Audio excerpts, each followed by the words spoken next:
Là, contraste pour pouvoir couper le tissu. Et là, il coupe son patronage pour pouvoir aller couper son tissu pour faire...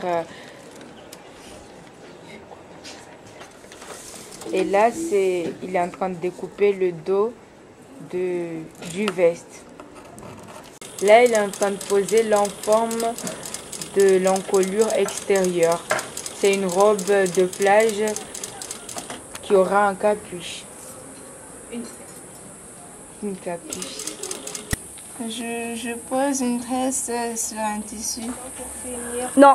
Ça, c'est une solution pour finir le bas de mon sac. Que voici l'ensemble du matériel de couture.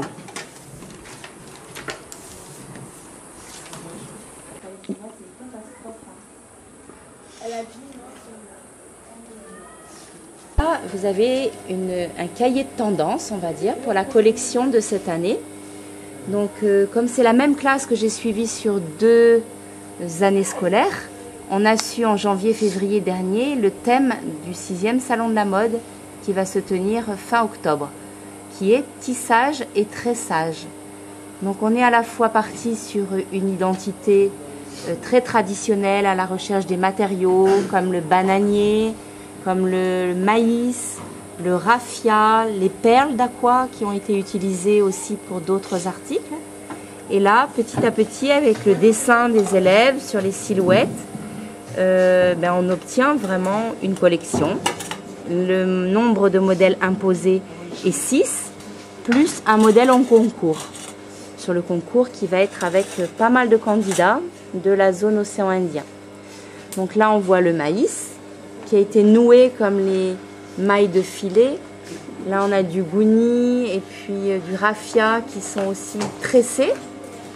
Et voilà, ça se construit petit à petit, ça évolue. Ce sera peut-être pas tout à fait ça au final, mais on a une ambiance. Ça s'appelle une ambiance, un cahier d'ambiance. Ça, c'est les sacs réalisés par les terminales CAP. Et ce sac a été réalisé spécialement pour le défilé de l'année dernière avec les perles d'aqua et le kofia qui va avec et la tenue aussi qui est de l'autre côté de la salle. Ça, c'est mon sac que j'ai réalisé cette année.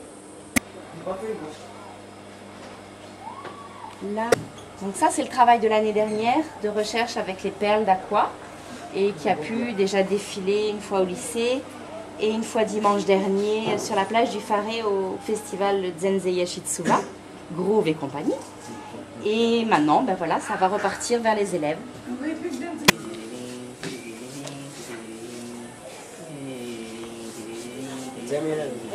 Voilà une tenue qui va défiler au salon de la mode que Mrahati va porter, qu'on a travaillé sur le chiroman, un tissu traditionnel à Mayotte, et qu'on a travaillé aussi sur le sarouel.